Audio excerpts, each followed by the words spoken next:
കോൺഗ്രസ് അവകാശങ്ങൾ ചോദിച്ചു മേടിച്ചില്ലെങ്കിൽ അത് പ്രതിപക്ഷത്തിന്റെ മൊറയിലിനെ തന്നെ ബാധിക്കുന്ന ഘടകമായി തീരും എന്ന് കൃത്യമായി ഒരു ചർച്ച വന്നിരിക്കുകയാണ്. ഇന്ത്യ മുന്നണി യോഗം ഇതിനു വേണ്ടി പ്രത്യേകമായി കൂടാൻ തീരുമാനം വന്നിരിക്കുകയാണ്. തീയതി ഉൾപ്പെടെയുള്ള കാര്യങ്ങൾ ഉടൻ പ്രഖ്യാപിക്കും. അതിനകത്ത് എടുത്തു പറയേണ്ടത് ഡെപ്യൂട്ടി സ്പീക്കർ സ്ഥാനം കോൺഗ്രസിന് തന്നെ നൽകണം എന്നത് തന്നെയാണ്. ഈ കാര്യത്തിൽ ഒരു വിട്ടുവീഴ്ചയ്ക്കുമില്ല. എന്നാൽ BJPയുടെ മറ്റൊരു കളി എന്നത് പ്രതിപക്ഷ കക്ഷികളിൽ ഭിന്നിപ്പുണ്ടാക്കുക, ഇതിന്റെ പേരും പറഞ്ഞ് എന്നതാണ്. ആ കാര്യത്തിൽ കോൺഗ്രസ് മുൻപേ തന്നെ ചെക്ക് വെച്ചിരിക്കുകയാണ്. ഒരു കാരണവശാലും BJPയുടെ ഈ വലയിൽ വീടില്ല എന്ന് DMKയുടെ നേതാവായ സ്റ്റാലിൻ തന്നെ പത്രമാധ്യമങ്ങളോട് പരസ്യപ്പെടുത്തിയ കാര്യമാണ്.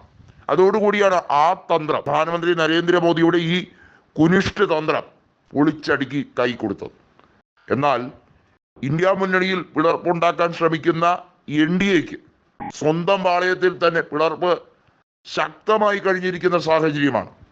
നരേന്ദ്രമോദിക്ക് അടുത്ത വർഷം വരെ സുഗമമായി ഇരിക്കാൻ കഴിയുമെന്ന് തോന്നുന്നില്ല എന്നത് RSS തന്നെ കൃത്യമായി വ്യക്തമാക്കിയ കാര്യമാണ്.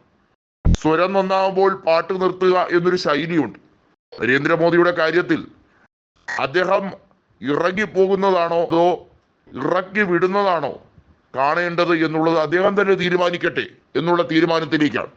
സ്പീക്കർ ഓം ബിർളയുടെ കാര്യത്തിലും ഇത് വ്യത്യസ്തമല്ല. അദ്ദേഹത്തിനെ മന്ത്രിസഭയിലേക്ക് ഉൾപ്പെടുത്തി കൃത്യമായും അദ്ദേഹത്തിനെ രക്ഷിക്കാൻ വേണ്ടിയുള്ള നീക്കമാണ് നടത്തുന്നത്. കാരണം പ്രതിപക്ഷം എടുത്തിട്ട് അമ്മാനമാടുന്ന സാഹചര്യമാണ്. ഓരോ ചെയ്തികൾക്കും കൃത്യമായി എണ്ണി കോൺഗ്രസ് ഓം ബിർളയ്ക്ക് കണക്ക് തീർത്തിരിക്കുകയാണ്. ഒരുപക്ഷെ 2019 മുതൽ 24 വരെ അദ്ദേഹം കാട്ടിക്കൂട്ടിയ കോലാഹലങ്ങൾ, അദ്ദേഹം BJPക്ക് വേണ്ടി ചെയ്ത വിടുപണി എല്ലാത്തിനുമുള്ള മറുപടി കൂടിയായിരിക്കും ഇത്തവണ പലിശ സഹിതം തിരിച്ചു കൊടുക്കുക എന്നത് കോൺഗ്രസിന്റെ ആപ്തവാക്യമായി മാറിക്കഴിഞ്ഞിരിക്കുകയാണ്. ഡെപ്യൂട്ടി സ്പീക്കർ പദവി ആ ഒരൊറ്റ ഉദ്ദേശത്തിന് വേണ്ടി മാത്രമാണ്. ഡെപ്യൂട്ടി സ്പീക്കർ പദവി കോൺഗ്രസിലേക്ക് വന്നാൽ BJPയുടെ സർവ്വ കളികളും പൊളി. ലോക്സഭയിൽ ചർച്ചകൾ സുഗമമാവില്ല, ഏകപക്ഷീയമാകുന്നില്ല. അത് ഇപ്പോഴേ തന്നെ അവർക്ക് വ്യക്തമായ കാര്യമാണ്. ഡെപ്യൂട്ടി സ്പീക്കർ പദവി കൂടി ലഭിക്കുന്ന മുറയ്ക്ക് അത് വലിയ തോതിൽ കോൺഗ്രസിന് എന്ന് മാത്രമല്ല പ്രതിപക്ഷത്തിന്റെ സ്വരം കൂടുകയും പ്രതിപക്ഷത്തിന്റെ സ്ട്രൈക്ക് റേറ്റ് വർദ്ധിപ്പിക്കുകയും ചെയ്യാൻ കഴിയും.